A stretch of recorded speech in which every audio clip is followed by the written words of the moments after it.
Hello everybody, it's Eric Freeze. Today I'm going to make a video of this NuTone Veranda Deluxe. This was kind of an interesting find. Been wanting one of these for a really long time. Major childhood fan. This one was in Alliance, Ohio. Went to pick it up for $50 and had to uninstall it. It was pretty cool because I got to meet the guy that bought the house. But this was one of the fans. The other fan was the NuTone Elegance that was in the back bedroom, and I might be going back and replacing that one in the future.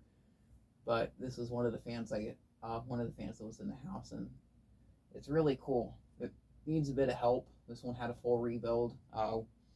Me and Technological Heritage took the whole entire motor apart. We opened the bearings, put grease inside of the bearings. We didn't have time or money at the time to buy new bearings for it.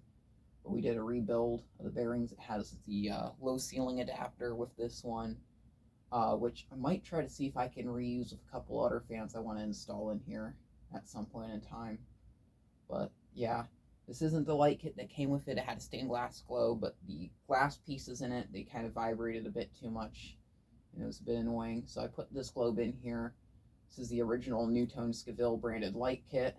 This one was originally controlled by a wall control. So what I did was I took a ceiling fan receiver, and it's mounted inside the motor housing, and I have a wall panel. One of the ones actually is the one that used to be on the Hampton Bay Sussex. So this is all controlled via the wall, and there is caps on each side. At some point in time, I recently got a 36-inch version of this, but I might have a look at the wiring on it. There's actually a wiring diagram inside the fan, but I'll probably go through at some point in time and rewire this and have it set up to the way it was before. I just have to find one of those small cardboard box variable speed controls. So yeah, really steep blade pitch. These things mean business. This one has a universal motor. I believe this particular universal, the one that's in this fan, is made in the USA.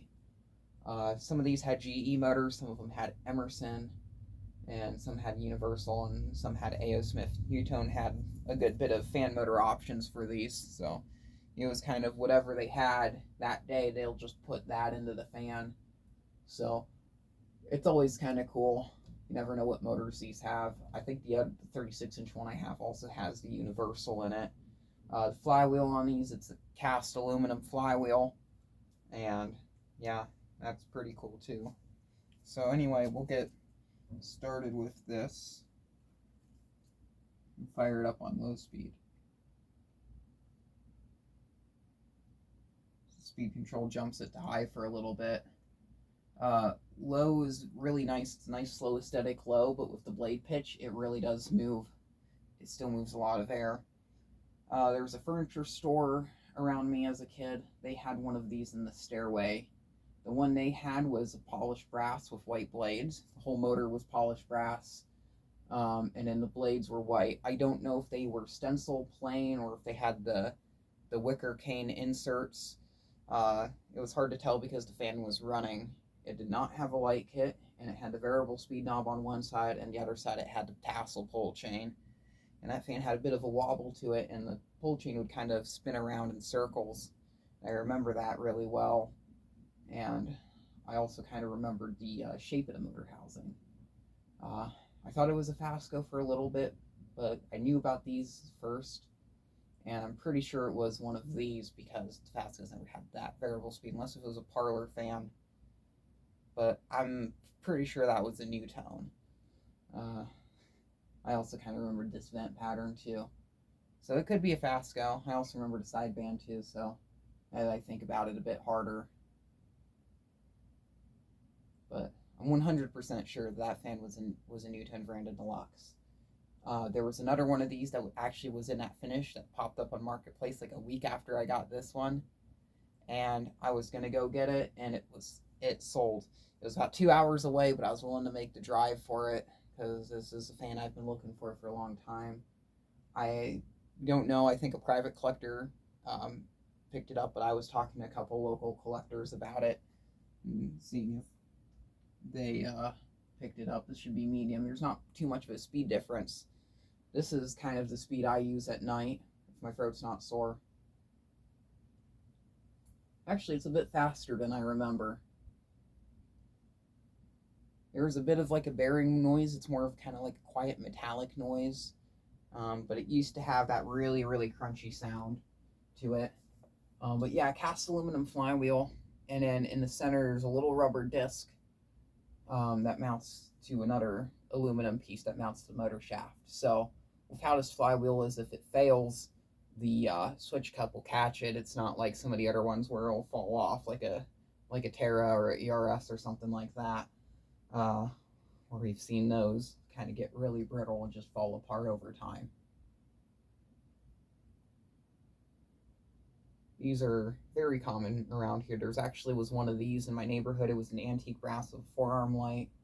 I wanted to get that one. I could actually see it, and when I bike through the alleyway in the dining room, the house was remodeled. I asked a guy about it, and he actually wanted to keep the fan for himself and install it in his bedroom at home. So there's still a market for these. Normally, I hear people, if they're talking about the older fans, they normally talk about the Hunter originals. But to have someone, it's high speed, to have someone who actually wants a veranda, it's also kind of cool. There is a place by me that has 2 antique brass variants of these installed in the dining room. I actually remember going there as a kid. I remembered seeing fans, but I thought they were builders. I didn't remember them being NuTones. So that was always kind of interesting to me. I guess the fans there's a lot of places I remembered having fans as a kid, but I didn't take note of them unless if it was a really odd install or if the fans themselves were interesting to me. Like, for example, that NuTone at the furniture store was the only fan in the whole store that I could see, and with the random placement of it being in the stairwell, that's just kind of what piqued my curiosity. And this thing's crazy powerful. The blade pitch on this, of how steep it is, it's amazing. Here it is, the light off. Has a nice floral globe. The bottom of it's stained, so it has like a bit of a brown on it. This globe was off of a SMC U42. We'll turn it on. And we'll go in reverse, do a 0 to high. The bearings on it, they cleaned up really good. It spins a lot better. When I first had it installed in here, it didn't spin the best. It also had a bit of a wobble to it at first, but it's kind of evened out. We've cleaned this a couple times. The blades are a bit stained because this fan was installed in the kitchen. Definitely a bit better. I like the there's a little detail on the blade brackets. They have a little bit of like a kind of like a vine style texture, and then NuTone branding along the bottom, which I just think that's so cool that the brackets are branded. That's the only branding on the fan is on the blade brackets, at least from ground level. And I'm pretty sure NuTone's the only company that did that. You know, at some points in time, Casablanca, you could get a blade option where it had the Casablanca logo at the blade tip, which I always thought that was a bit odd. But the NuTone branding embossed into the blade brackets is something I really like on these.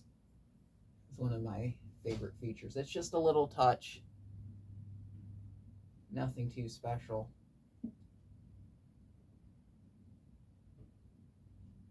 Yeah, these bearings have gotten a lot better. I don't remember it taking this long to spin down. This fan pretty much runs all the time on lower medium. If it's warm in here, I'll kick it up to high speed, but it normally doesn't stay on high speed for very long because it just moves so much air. How small this room is, how powerful the fan is. It's yeah, I've not had this up long enough yet to really mess around with it in reverse. I don't know how this fan would do in reverse, but we're about to try that. And the fan just stopped. So we'll flip the switch. I've always liked these fans where the reverse switch is kind of in events. I never remembered that on the other fan, the polished brass one, but when I started collecting, I saw fans where it had the exposed reverse switch. I just thought that was super cool. We'll do 0 to high. And you can really see the amount of torque that this thing has. It just kind of shook that whole mounting bracket there.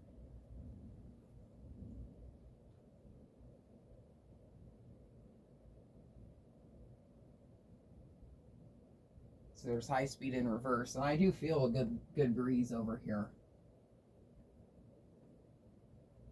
But yeah, that would pretty much, it turned to high almost instantly. Drop it down to medium. I shall turn it back up to high quickly because I'm curious what the airflow is like over here by the bed. Not as powerful as I thought. I had a Casablanca Spirit of Saturn up in here before this, which I traded off or sold off or something.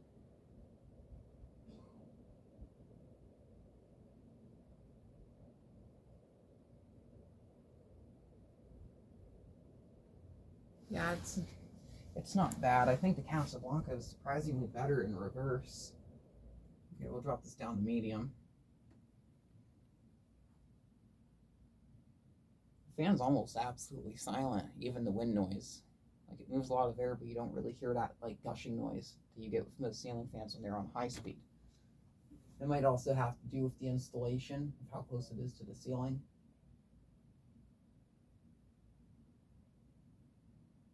I'm probably right in the way of the camera. This fan's pretty much just eye candy. It's just such a nice looking fan. I think this is the first time I've tried a white and polished brass fan in this room. I like it.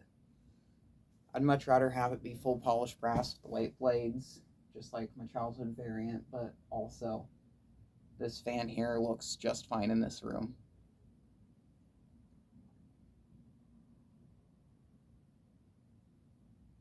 That's medium. Medium's a bit slower in reverse, I think.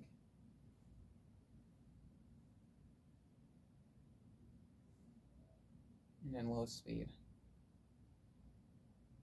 This is probably where I'll be running it at during the winters, this speed in reverse.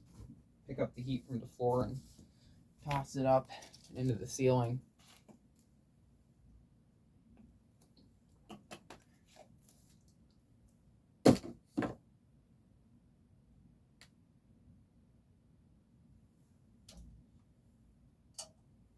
Put it back in the downdraft, and then we'll turn it up to high.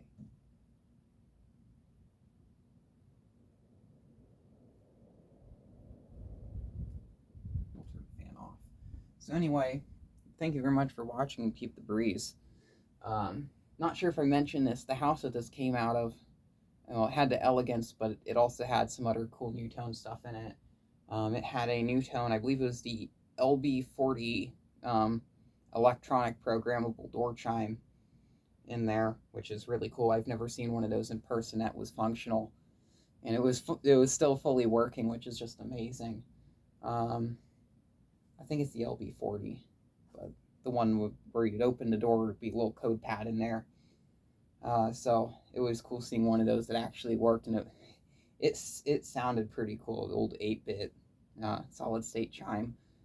They also had so this is also interesting. They had a radio intercom, NuTone radio intercom, but yet they still had a door chime. The intercom was not wired up into the door chime whatsoever.